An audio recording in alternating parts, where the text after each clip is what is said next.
What's up everyone? In this video today, I'm going to be starting a new trap shooting series called Trapshooting Uh-Ohs. So I got this particular video idea from a friend of mine. I'm going to be talking about a slump. What this video series is it's going to detail situations that you might find yourself in that are less than ideal. So for this example, let's say you go to a trap shooting tournament and right before the trap shooting tournament you're practicing and you find out you're in a slump. You want to know how to fix that? We'll get to it in just a second.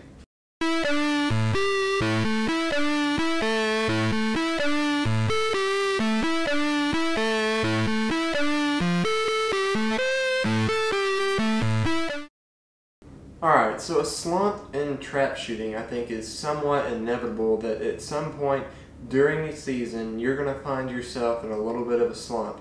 Possibly even more than once. So it's important for everyone to know how to get out of that slump whenever they're actually shooting in it. So let's go ahead and get right into this. There's a few things you can do to help yourself. The number one thing that you can do to help yourself get out of a slump is to do everything you can to avoid getting into a slump. So what I mean by that is focusing on the fundamentals, making sure you're being consistent. You know, follow the main fundamentals of shooting, keeping your head on the gun whenever you're going to the target, making a good move to the target, making sure your hold point is set good.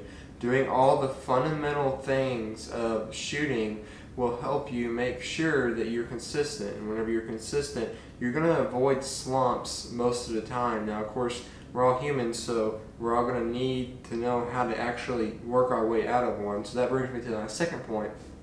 And that is to focus on what's got you to successful positions before. So, you know, if you're in a slump, think about, you know, whenever I did shoot really well in the past, what's something that I was doing then that maybe I'm not doing now, and try to make that correction.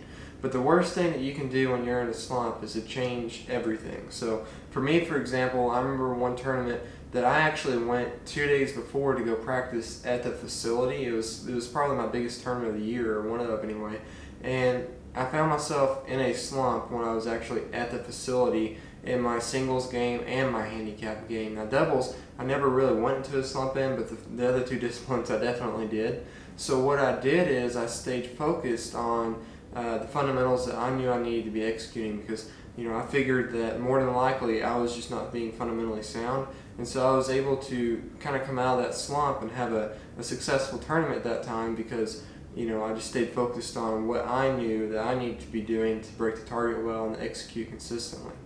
The next thing that I would say you can do that really will bring good results for you in trying to come out of a slump is to have somebody stand behind you and watch you shoot. So, you know, sometimes as a shooter it's difficult to pick out what exactly is going wrong with you whenever you're in an extended slump. So, you know, sometimes obviously we all just have a bad day, but really a slump is more than just a bad day. It's a few bad days strung together. Sometimes you need somebody with a lot of experience that you know personally that can just stand behind you and watch you shoot, that you know that they're a good shooter, they know what they're doing, and you can trust their advice. And having them stand behind you and watch you shoot a box or two definitely can be helpful, because sometimes, really a lot of times, they can pick out things pretty quickly that sometimes as a shooter, especially if you're a new shooter, it could take you a significant amount of rounds to figure that out. So that's another thing you can do to help yourself. So getting out of a slump is pretty key, especially if you're finding yourself in the middle of one right before one of your big tournaments.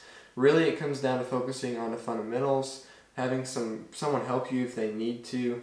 And lastly, the last thing that I want to cover is making sure that you're consistent with other things. And what I mean by other things is, did you just change your shells? So, you know, did you just switch brands of shells? Could that be causing your change, you know? Did you just adjust your gun? That could also cause a slump. Or do you need to adjust your gun so that it fits you better? Focusing on some of those other things and really just try to think, okay, I was shooting good at this time, now I'm not shooting good. What's the difference between these two times? What happened whenever I did shoot good? What happened whenever I didn't shoot good? And what's the disconnect there that's causing me to not shoot good right now currently? Could be gun fit, it could be a fundamental issue. You know, it could have just been the weather on a couple bad days. But if you just kind of think about it logically and move through a time that you were shooting really good, thinking about what you were doing well then versus now, whenever you're in a slump, thinking about what you're doing poorly, and just kind of move into that area where you're getting closer to the one that you're shooting really good, and that'll help you get out of that slump and get breaking those high scores. So thank you guys so much for watching. I really appreciate it. I'm excited about this new trap shooting series. I think it'll be really good, detailing some of the things situations that we find ourselves in that, you know, it's kind of like, oh no, I'm in this situation. What do I do? You know, we've definitely all been there before. So thanks for watching. You can subscribe to my channel here. I'd appreciate if you did that. You can watch another video here. Go have a great rest of your day.